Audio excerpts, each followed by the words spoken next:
Educación al Día, espacio alternativo y pluralista del equipo sindical de educadores demócratas de Antioquia. Dirección General, Omar Arango Jiménez. Escúchelo de lunes a viernes a partir de las 7:30 de la noche en los 1020 de emisora Claridad de Todelar. Somos comunicación, lucha y servicio.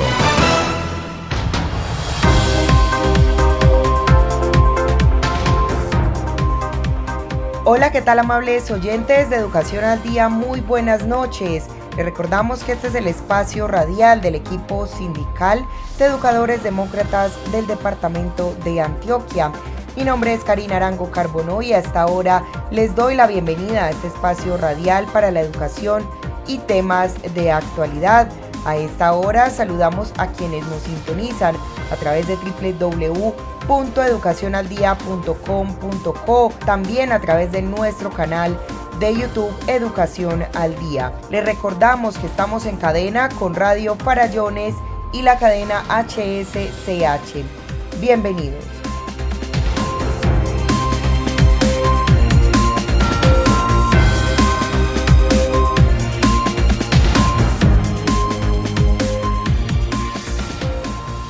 Iniciamos nuestro programa Educación al Día la noche de hoy y a esta hora vamos a escuchar el informe del ejecutivo de FECODE, Omar Arango Jiménez, quien entre otras cosas habla sobre el respaldo a las negociaciones actuales que se vienen desarrollando por parte del Comité Nacional de Paro y el Gobierno Nacional. Escuchemos. Omar Arango Jiménez, miembro del Comité Ejecutivo de la Federación Colombiana de Trabajadores de la Educación FECODE. Nosotros desde el Comité Ejecutivo de FECODE respaldamos las negociaciones que viene intentando hacer el Comité Nacional de Paro con el gobierno de Iván Duque. Consideramos que el Comité Nacional de Paro se viene prestando al diálogo, a las conversaciones serias y a las negociaciones, preparando, eso sí, los protocolos y las garantías y condiciones que se deben dar para unas negociaciones efectivas entre la clase trabajadora, el pueblo colombiano y el gobierno del presidente de la República, Iván Duque. Pero este gobierno está siendo negligente, está dilatando las negociaciones con el Comité Nacional de Paro. Es el culpable de todo lo que pueda pasar y esté pasando en el país. Las marchas, las protestas, las movilizaciones, es por responsabilidad de un gobierno que no quiere escuchar a la clase trabajadora, no quiere escuchar al pueblo colombiano. Es apenas justo y necesario que estemos exigiendo que se brinden todas las garantías para que no haya violación de derechos humanos, para que la fuerza pública actúe éticamente como tiene que actuar y no reprimiendo la protesta social, para que no se sigan violando a las mujeres, para que se respeten los derechos de los jóvenes, de los estudiantes.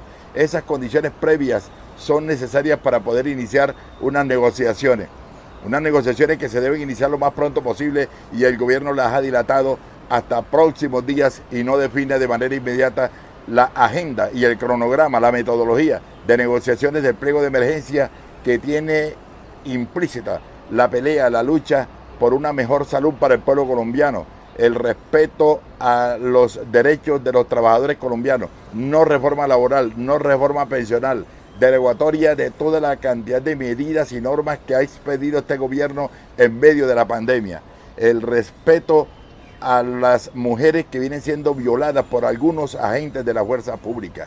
También queremos que se siente el gobierno a negociar el pliego nacional de los trabajadores estatales y el pliego presentado en febrero por la Federación Colombiana de Trabajadores de la Educación FECODE, donde se pone al centro la necesidad de invertir recursos para la salud, educación, saneamiento básico, agua potable. Y en lo que respecta al personal de la salud, a la atención en la red, a la red de hospitales y clínicas públicas, exigimos que el gobierno inyecte recursos para resolver los serios problemas que hoy tienen los hospitales, las clínicas públicas, pero también el personal de la salud. Por eso seguiremos en este paro cumpliendo, como hoy lo hemos hecho, las grandes movilizaciones, tomas de capitales en forma pacífica, porque nosotros no somos violentos, no somos vándalos, estamos luchando, marchando y en paro en el marco de la Constitución política, la normatividad vigente y las leyes que amparan el derecho a la asociación y libertad sindical. Exigimos al gobierno de Iván Duque que permita la asesoría y el acompañamiento de la Comisión Internacional de Derechos Humanos, de la Organización Nacional de las Naciones Unidas, ONU, de la OEA y de todos los organismos de derechos humanos, porque se vienen violando los derechos humanos en el marco de este gran paro del pueblo colombiano. Y el Comité Nacional de Paro lamenta que el gobierno nacional no tenga una respuesta sobre el preacuerdo al que se había llegado y que ya el comité había refrendado. Lo que muestra esto es una acción dilatoria del gobierno para firmar lo acordado y por lo tanto esta actitud del gobierno nacional no entiende la complejidad que vive el momento. El Comité Nacional de Paro aspira a que en la próxima reunión, este domingo 30 de mayo a las 10 de la mañana, se llegue a un acuerdo sobre las garantías para ejercer la protesta social, la metodología y que se instale la mesa de negociación del pliego de emergencia. Escuchemos a continuación a Francisco Maltés, presidente de la CUT. Teniendo en cuenta la complejidad de la situación política que vive el país, el pasado lunes 24 de mayo, el Comité Nacional de Paro aprobó por unanimidad, por consenso, el preacuerdo a que llegamos con el gobierno en materia de garantías para el ejercicio de la protesta social. Hoy, jueves 27, lamentamos que el gobierno nacional no nos tenga una respuesta sobre el documento de garantías para ejercer la protesta social pacífica en Colombia. Lo que vemos es una acción dilatoria del gobierno para cumplir, para firmar lo acordado.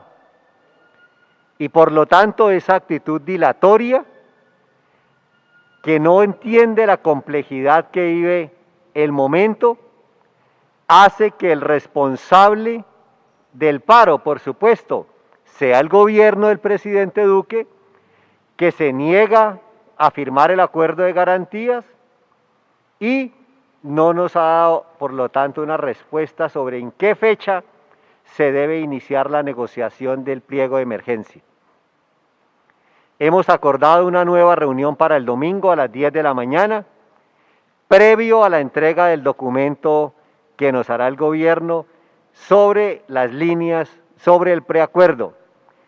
El Comité Nacional de Paro aspira a que el domingo lleguemos a un acuerdo sobre las garantías para ejercer la protesta social, sobre la metodología que debe desarrollarse para la negociación del pliego de emergencia y que se instale la mesa de negociación del pliego de emergencia el domingo. Esas son las propuestas que hemos dejado en la mesa y esperamos que el gobierno las tome con seriedad. Amigos, ¿qué tal? Les habla Luis Guillermo Troya, comunicador social y periodista. Los invito a escuchar todos los días a partir de las 6 de la mañana el informativo Troya Noticias Edición Central por la emisora virtual www.educacionaldia.com.co que dirige Omar Arango Jiménez. Originamos desde Bogotá la cadena radial hsch.com y troyanoticias.com. Los esperamos. Troya Noticias, el poder de la credibilidad. Exigimos el retiro de la reforma a la salud y de los proyectos que atentan contra los derechos de los colombianos. Negociación del pliego nacional estatal y del pliego de peticiones del magisterio ya. Por el respeto de los derechos humanos, por la vida, la paz y la democracia. El paro nacional continúa. Unidos vamos con FECODE.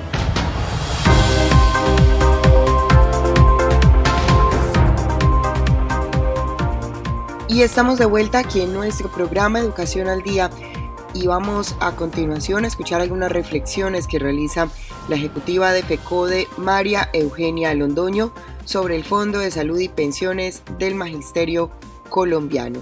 Escuchemos. Nunca antes en la historia habíamos tenido un ascenso de masas tan importante, tan contundente y tan definitivo como el que hoy tenemos con el pueblo colombiano.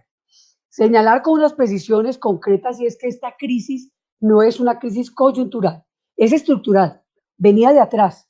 Y para eso tenemos que recordar el 21N. Recuerden ustedes que en el 21N el pueblo colombiano demostró con fuerza la capacidad de movilización y de lucha y se rebeló contra esas políticas estructurales de un modelo económico neoliberal y un capitalismo, un sistema capitalista salvaje que hoy quedan al desnudo con sus políticas en tiempos de pandemia. Por eso lo señalamos como eso para decir que el pueblo colombiano le desobedece al confinamiento, al distanciamiento social y a esa pandemia provocada por el COVID-19, pero que sumada a la desigualdad social, al hambre, la miseria, el desempleo, la ausencia de una renta básica, la venta de la salud como una mercancía del pueblo colombiano, pues entonces hoy estamos viviendo un momento de sindemia. La crisis de salud, la crisis sanitaria provocada por la pandemia, más la crisis económica que se profundiza y que no está resuelta. En ese sentido, queremos señalar que el paro del pueblo colombiano es un paro contundente, que va en ascenso, pero que el gobierno nacional, este mismo gobierno que actuó en el 21N, le ha dado tratamiento de guerra a la protesta social legítima del pueblo colombiano. Reconocida como legítima la constitución política, reconocida por las altas cortes, es decir, que el pueblo colombiano está haciendo uso de su protesta legítima por los derechos, por la vida, por la democracia, por la paz, por la justicia social.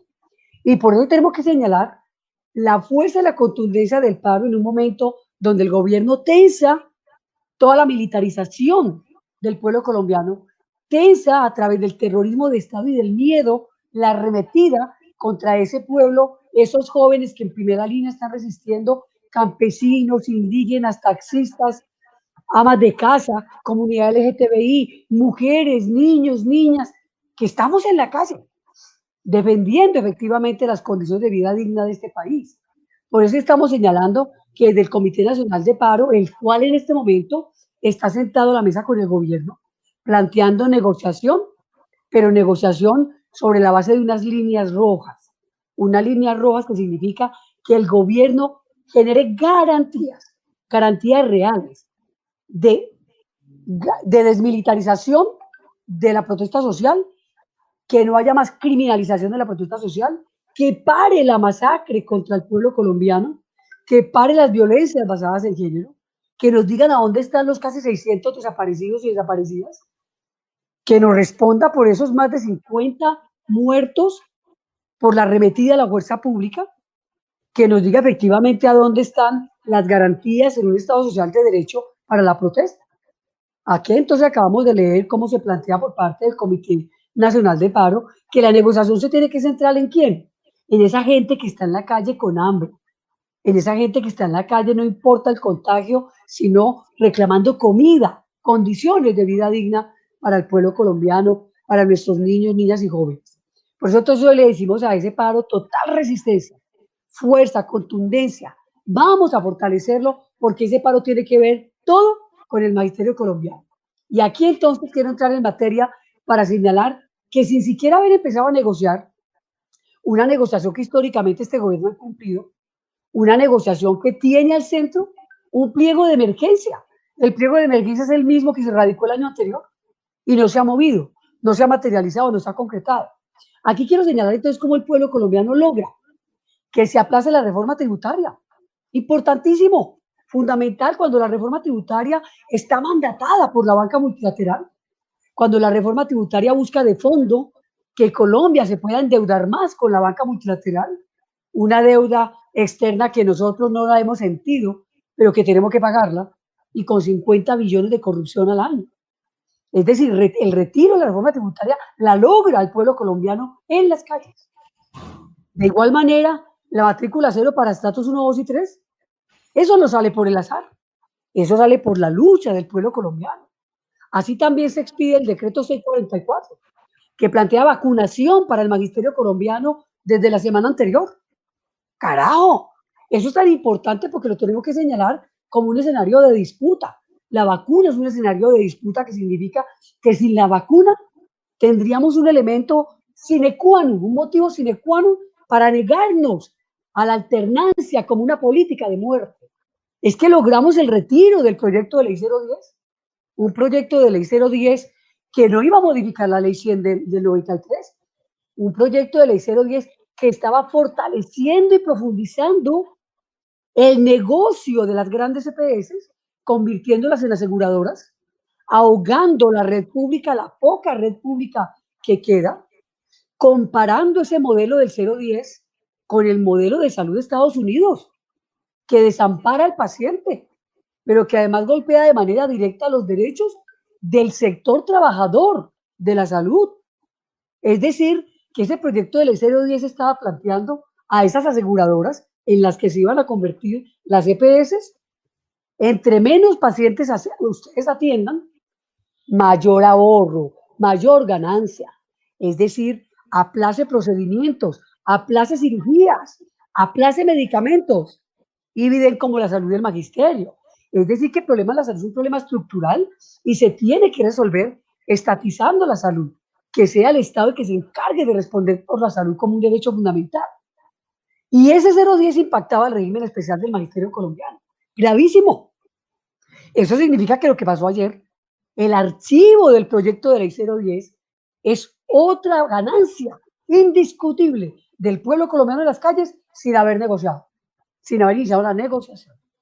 ¿Y qué decir que el gobierno, que el pueblo colombiano logra que se retire el ministro Carrasquilla de Hacienda, que se retire el viceministro Londoño de Hacienda, que se retire el ministro de Planeación, pero que además renuncie la canciller Claudia Blum, que estaba dándole un tratamiento de terrorismo a la lucha legítima del pueblo colombiano en el exterior?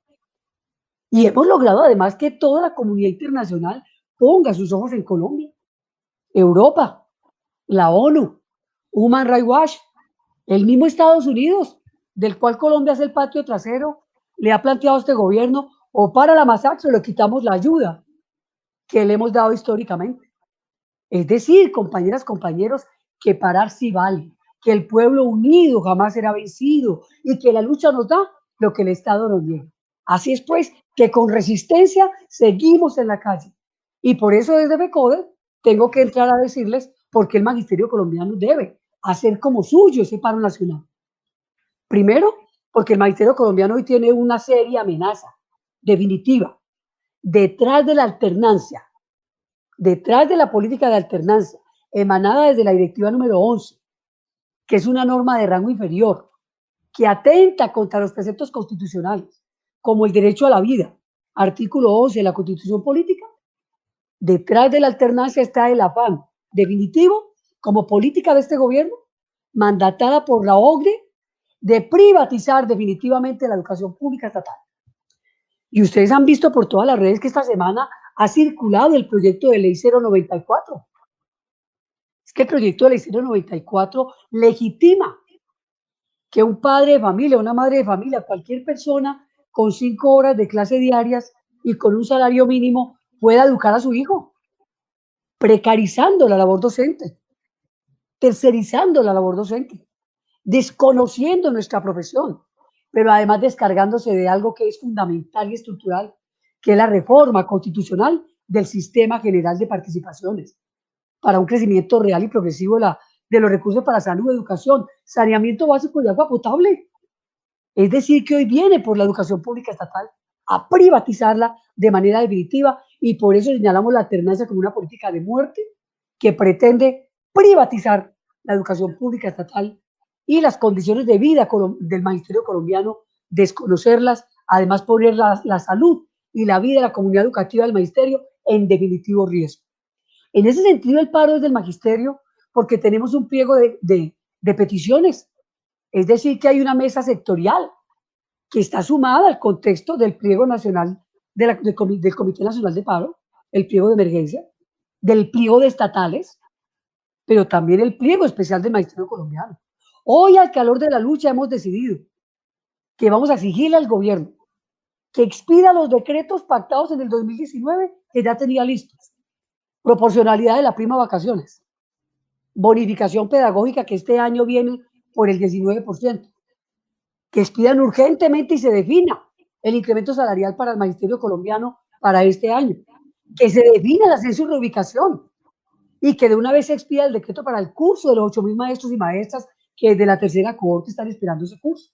Es decir, que al calor del paro, con la fortaleza que el magisterio colombiano tiene que meterle, estamos reclamando que se expida ya esos decretos que están listos, pero que no se han expedido para poder ir a negociar. En ese sentido, hoy tenemos que llamar al magisterio colombiano a orientarse con las definiciones que se generaron en la última Junta Nacional. El magisterio colombiano se desconecta definitivamente de las actividades académicas, pedagógicas, administrativas, se desconecta de la virtualidad y se desconecta de la presencialidad. Una declaración política que lee la unidad y la contundencia del magisterio colombiano para apoyar y participar activamente en toda la agenda de movilización de este paro nacional del pueblo colombiano. Queremos invitarles a no desmayar, a fortalecer más que nunca la lucha por la paz, la vida, la democracia, la soberanía nacional, nuestros derechos fundamentales, nuestra madre tierra, nuestra Pachamama, la defensa de la educación pública estatal, y al centro está la salud y la vida del pueblo colombiano y del magisterio colombiano. Exigimos el retiro de la reforma a la salud y de los proyectos que atentan contra los derechos de los colombianos. Negociación del pliego nacional estatal y del pliego de peticiones del magisterio ya. Por el respeto de los derechos humanos, por la vida, la paz y la democracia, el paro nacional continúa. Unidos vamos con FECODE. Amigos, ¿qué tal? Les habla Luis Guillermo Troya, comunicador social y periodista. Los invito a escuchar todos los días a partir de las 6 de la mañana el informativo Troya Noticias Edición Central por la emisora virtual www.educacionaldia.com.co que dirige Omar Arango Jiménez. Originamos desde Bogotá la cadena radial hsch.com y troyanoticias.com. Los esperamos. Troya Noticias, el poder de la credibilidad.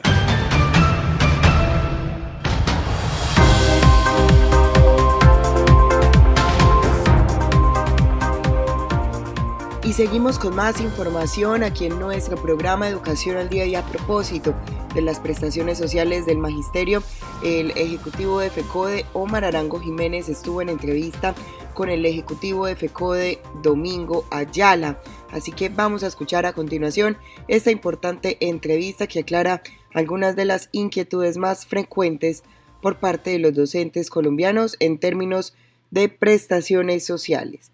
Escuchemos. Está con nosotros el compañero Domingo Ayala.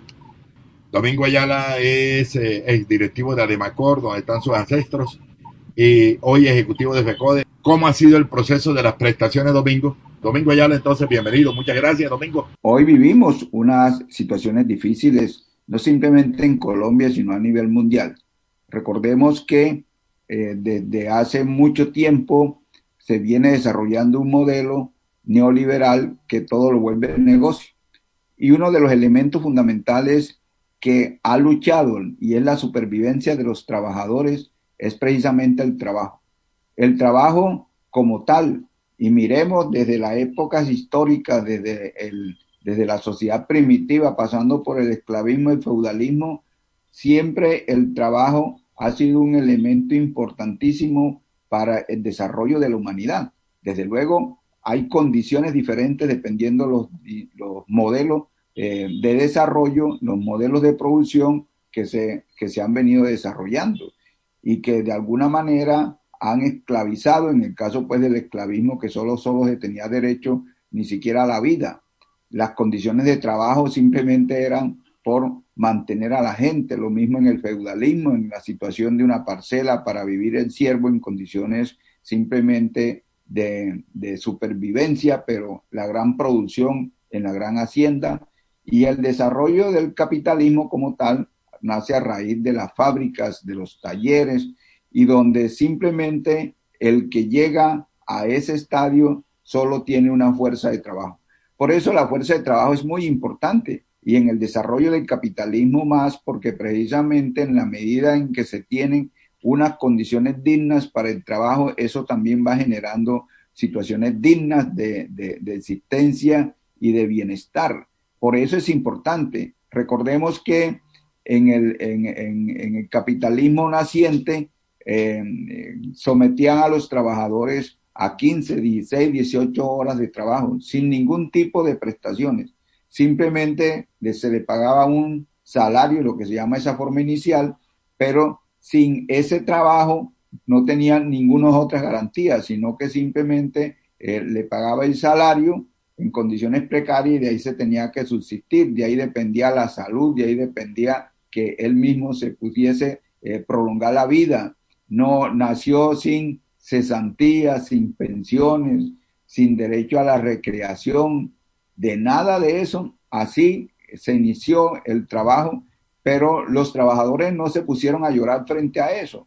La primera organización que nace incluso en la clandestinidad tiene que ver con el sindicato. Los sindicatos fueron clandestinos. En ese entonces se perseguía a quien organizara sindicatos.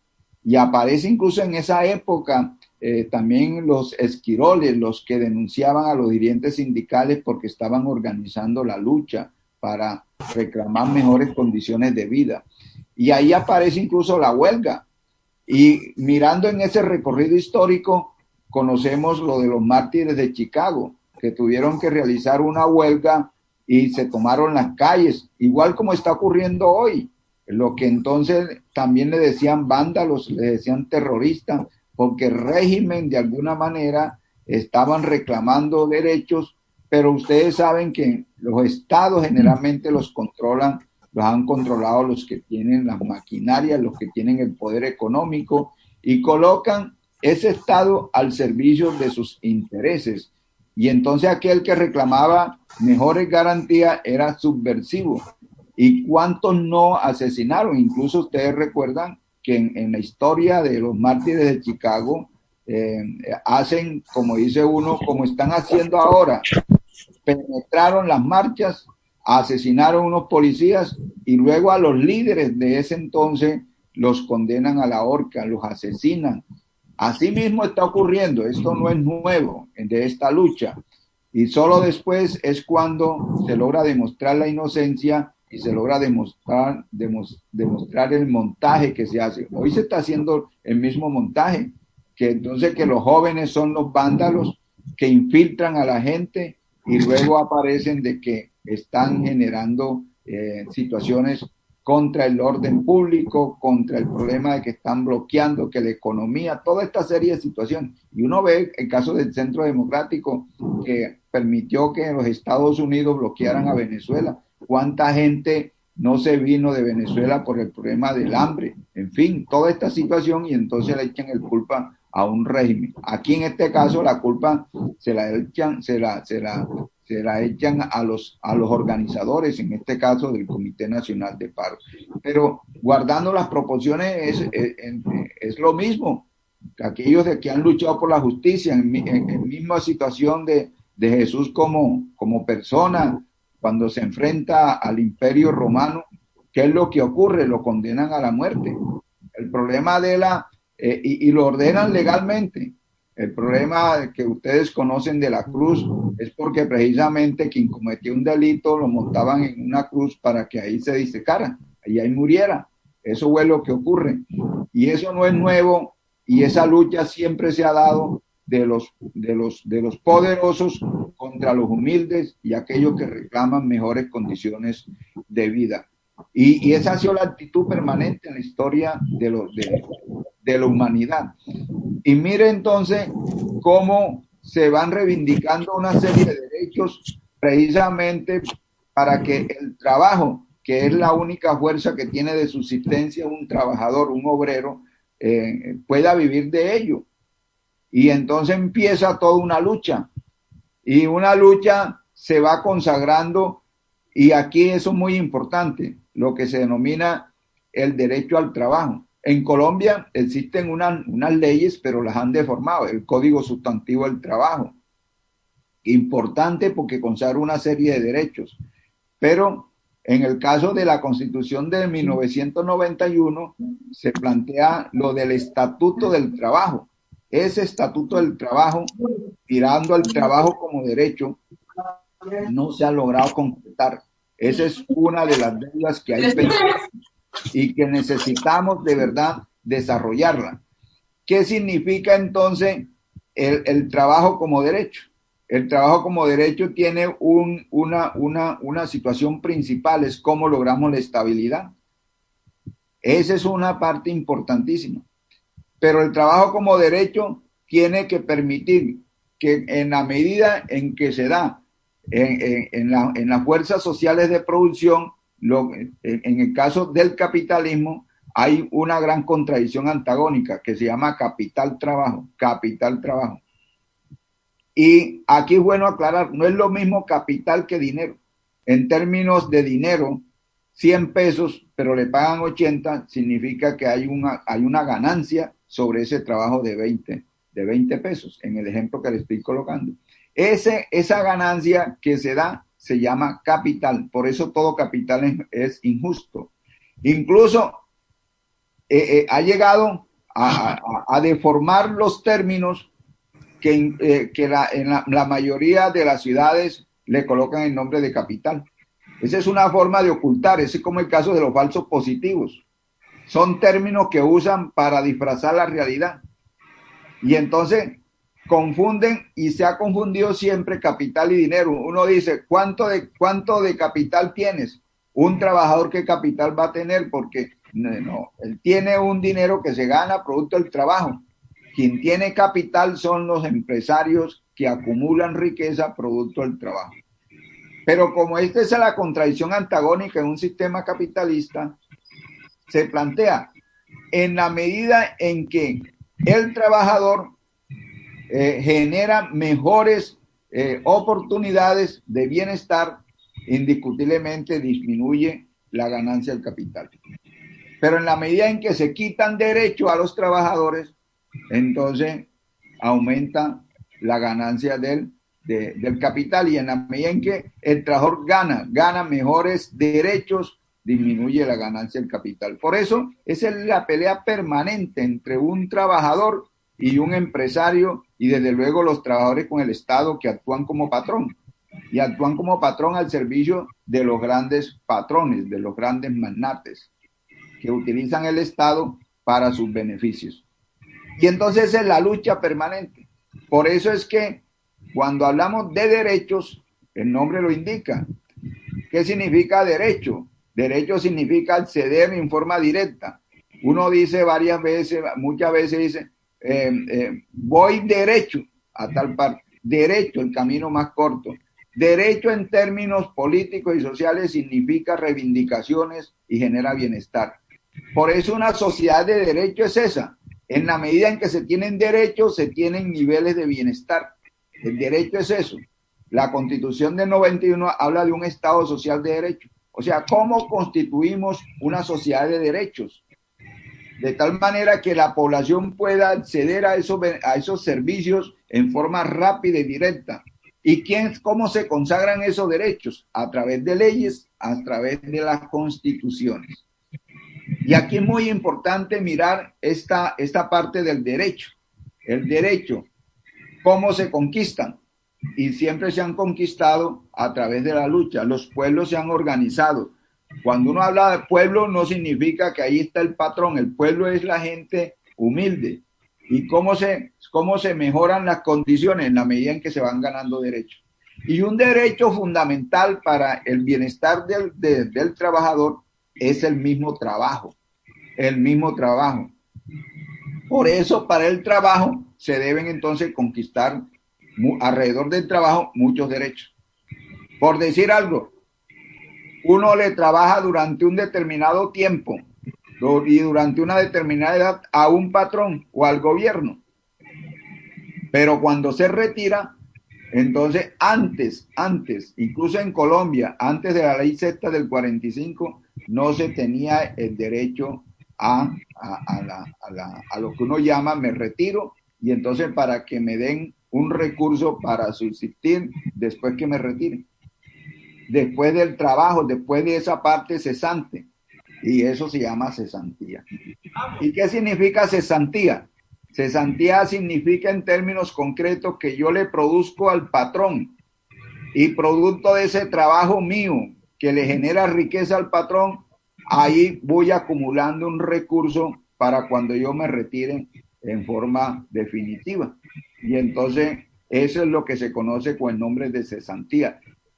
Eso anteriormente no estaba reglamentado, porque entonces se decía, ¿cuánto le acumulo yo? Porque el patrón mismo decía, usted tiene un acumulado en mí que le voy a entregar ese dinero. Eso era arbitrario. Muchos patronos no le decían cuánto era, sino que le decían simplemente, yo le voy a dar a usted como liquidación del trabajo tantos recursos y lo que él quisiera.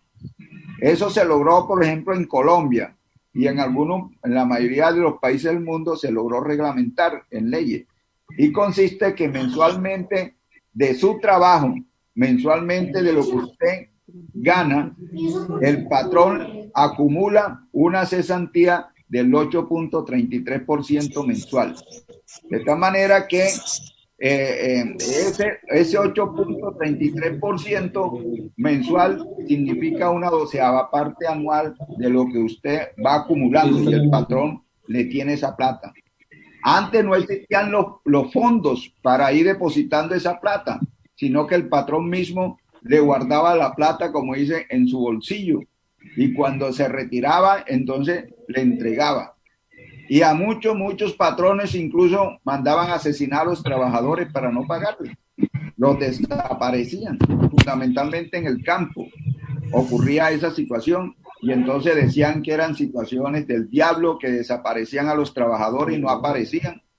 Eso ocurrió en la costa, en muchas haciendas, para no pagarle la cesantía, o lo que llaman la liquidación, que en término correcto es cesantía.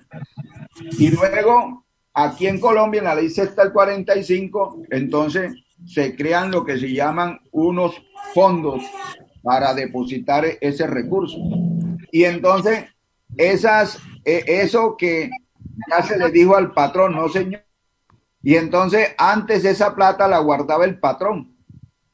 Y en el caso de las empresas privadas, en el caso del Estado, entonces se crearon las cajas de previsión y guardaban la plata y ahí la depositaban.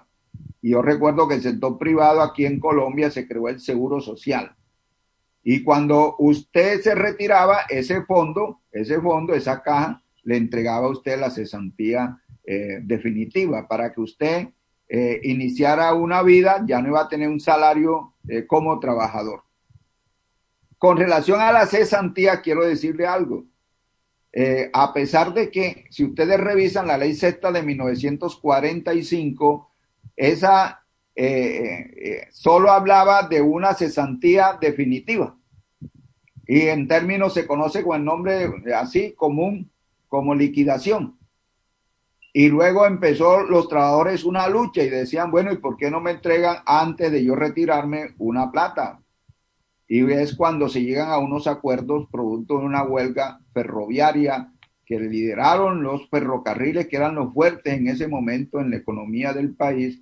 Y se dice, sí señor, se llega a unos acuerdos que se plasman en ley, es que le pueden entregar a usted un anticipo de cesantía, que es lo que se conoce con el nombre de cesantías parciales. Y se los entregaban sin ningún interés. Si a usted le entregaban un recurso de una cesantía, a usted cuando iba a retirarse se los sacaban sin mirar ningún tipo de interés. Pero la transacción que ocurrió en ese momento simplemente era por vivienda, la vivienda. Y entonces la vivienda, eso es lo que es la compra de vivienda, la remodelación, ampliación, construcción, liberación de hipotecas, esa parte. Y luego la ley 1071, de la cual fue gestor el senador Luis Carlos Avellaneda en el 2006, la amplía para estudio. Pero las cesantías no tenían tiempo, las cesantías parciales no tenían tiempo para entregarla. La primera que reguló esta entrega fue el mismo Fondo del Magisterio, que planteó cada 3 años como mínimo. Pero luego la ley 1071 del 2006 quitó esos límites de tiempo, incluso llevó a que al Consejo de Estado emitiera un fallo diciendo que no se requerían los 3 años. Eso lo ganó FECODE en el caso nuestro. Pero luego el gobierno apeló, dice que por la regla fiscal, Eso lo logramos en octubre del 2018 y el gobierno apeló esa decisión del mismo Consejo de Estado, lo apeló en el 2019 a finales y el Consejo de Estado le concede mediante un auto la petición del gobierno, del Ministerio de Hacienda, del Ministerio de Educación, de suspender mediante ese auto la sentencia que había otorgado. Ahí apelamos eso, de que se vuelva a la sentencia original, que no es otra cosa que la ley 1071 del 2006. Entonces, miren, compañeras y compañeros, claro está, en la ley está de que las cesantías son patrimonio familiar, patrimonio económico familiar.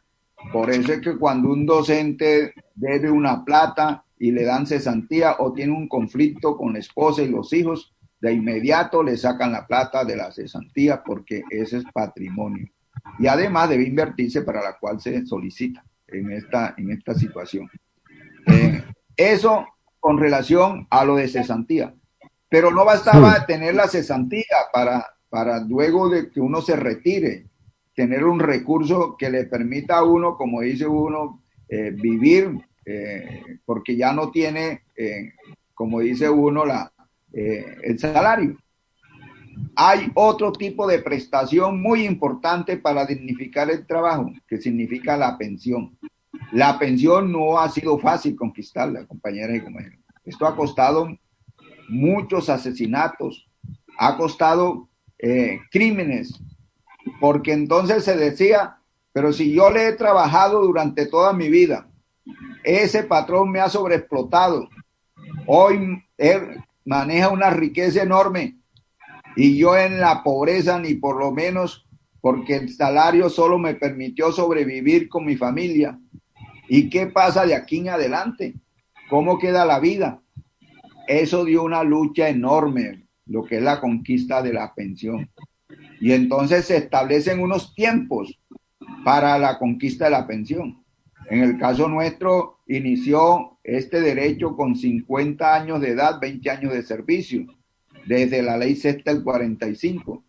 Pero esto lo han ido modificando. Recordemos la ley 33 del año 85, amplió 5 años, de que ya no eran 50, sino 55 años. Ya miramos en el caso de los maestros del 1278 que le aplican la ley 100, la ley 797 y ya no plantea 55 años, sino 57. En el caso del magisterio, nosotros desde la lucha que se da en la década del 70 con el Estatuto Docente 2277, se plantea la compatibilidad entre salario y pensión, que las personas se podían pensionar y llegar hasta el retiro forzoso, que a nivel estatal era de 65 años, ahora es de 70 años. Pero en el caso de los maestros nuevos, si se pensiona, tiene de inmediatamente que retirarse. Claro que si no se retira, puede acumular 2% cada 2 años y puede llegar a obtener una pensión del 75%, del 80%. Pero en el momento en que ya acepte ser pensionado, se tiene que retirar. Esta situación que nace en los términos de 50 años, 20 años de servicio para todos los trabajadores, lo han ido modificando a raíz de toda esta serie de situaciones, de leyes que van saliendo a favor del gran capital. Algo muy importante que le quiero decir. Mire cómo el poder, en la medida en que llega un presidente, desde luego financiado por las mafias y el dinero de los poderosos, lo que hace primero es legislar a favor de sus intereses. ¿Y qué significa legislar a favor de los intereses de los empresarios? Darle derecho a los trabajadores. Y eso es lo que ha venido ocurriendo. Y por ello, hoy el Congreso, que está al servicio de los magnates, mire, por ejemplo, en el caso de la deuda externa. La deuda externa no simplemente es del Estado, que a veces nos dicen, no, pero es que prestamos para la inversión del Estado. No. Por eso es que lo de la pensión, igual como son derechos del trabajo, y en la medida en que se mantengan las pensiones, se obliga que el empresario, el Estado, producto del trabajo, entonces tenga que reconocer ese derecho. Y ese término es lo que se conoce común y corriente como tasa de retorno. ¿Por qué se llama tasa de retorno? Porque como yo ayudo a producir esa riqueza, en compensación de ello, debo recibir un derecho.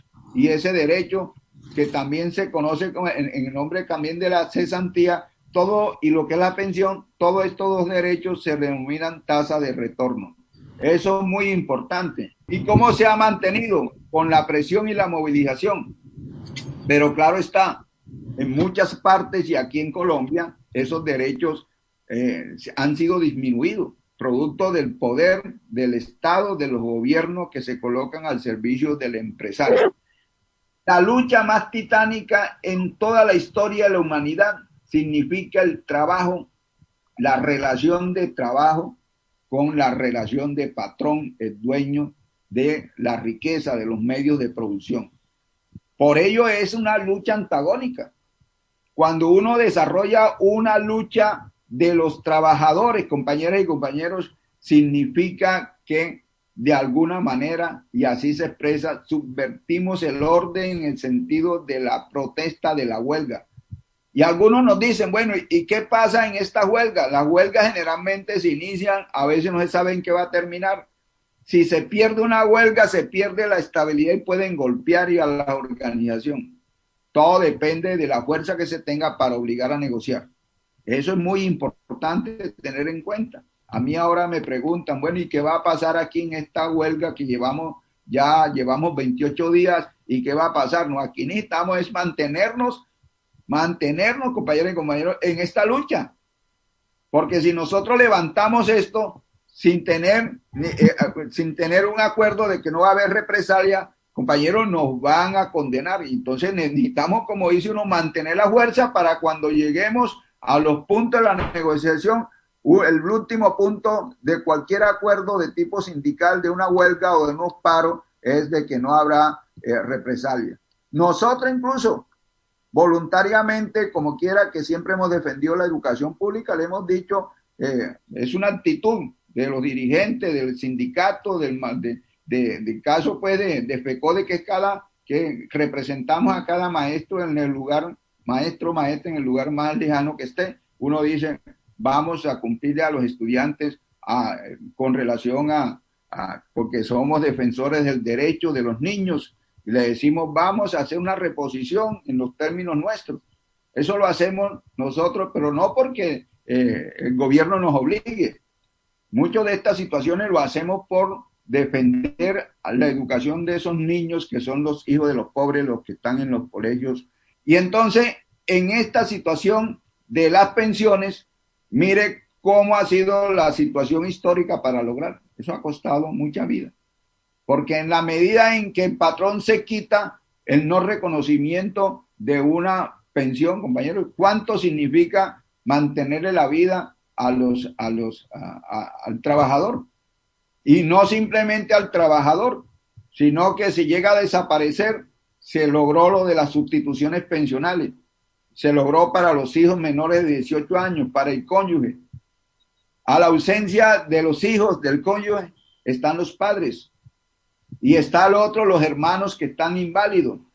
O sea, es una pensión que se garantiza por mucho tiempo.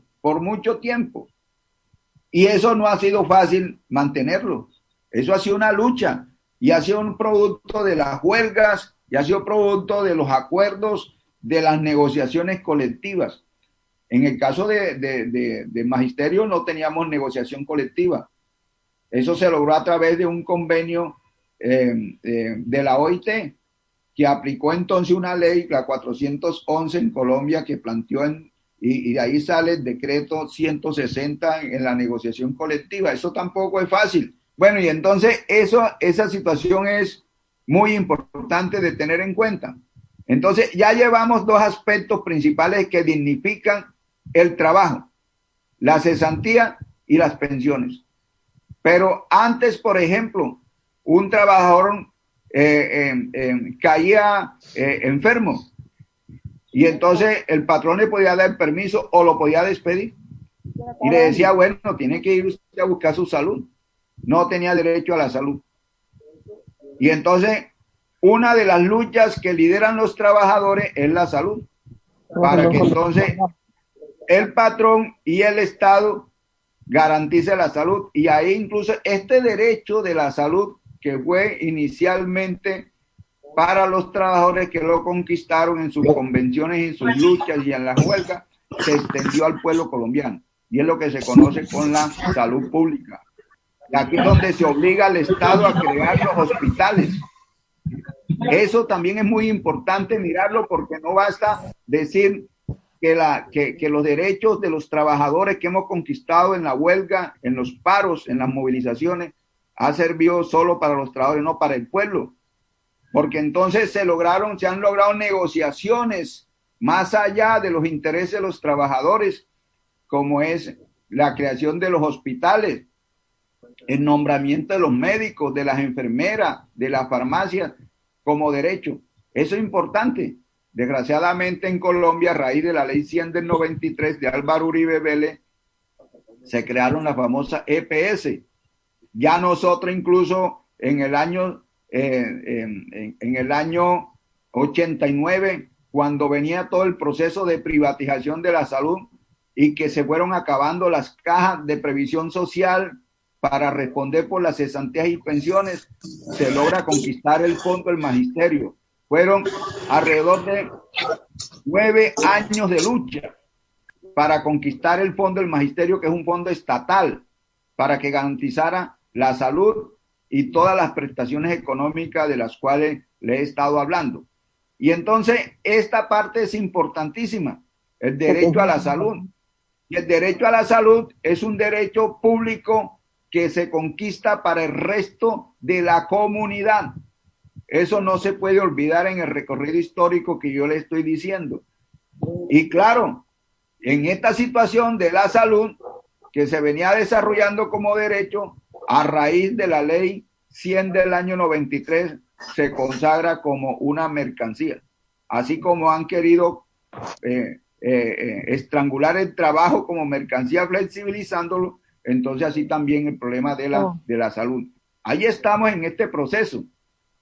No es fácil en medio de esta situación de la ley 100, en el caso que nosotros estamos exceptuando, estamos afectados incluso por esta ley 100, porque ustedes tienen que solicitar y tienen que garantizar el servicio con los hospitales y las clínicas que son privadas. Y ahí tenemos la situación, salieron las EPS, sale lo que son entonces las IPS, uniones temporales, para prestar el servicio médico a los maestros y sus beneficiarios, porque nosotros no estamos en las EPS, pero tenemos hoy enormes dificultades en esto, porque a la larga también se copia ese modelo que se aplica en forma general.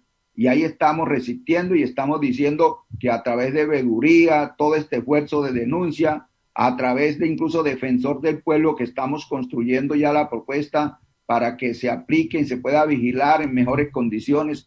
Pero le tengo que decir algo, aquí tenemos nosotros que luchar porque esa salud se preste en condiciones dignas. Amables oyentes, hemos llegado al final de nuestro programa Educación al Día. Les recordamos que este es el espacio radial del equipo sindical de educadores demócratas del departamento de Antioquia. Les recuerdo que soy Karina Arango Carbonó y agradecemos a todos por su sintonía. Les recordamos que nos pueden escuchar de lunes a viernes a través de www.educacionaldia.com.co de 7:30 de la noche a 8:30. También pueden sintonizarnos a través de nuestro canal de YouTube. También estamos en cadena con Radio Farallones y la cadena HSCH. Feliz noche para todos.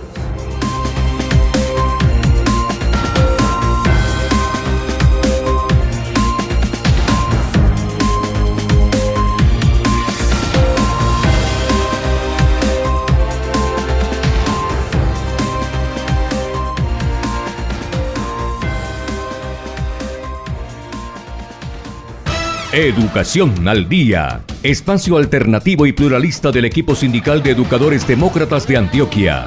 Dirección General, Omar Arango Jiménez. Escúchelo de lunes a viernes a partir de las 7:30 de la noche en los 1020 de emisora Claridad de Todelar. Somos comunicación, lucha y servicio.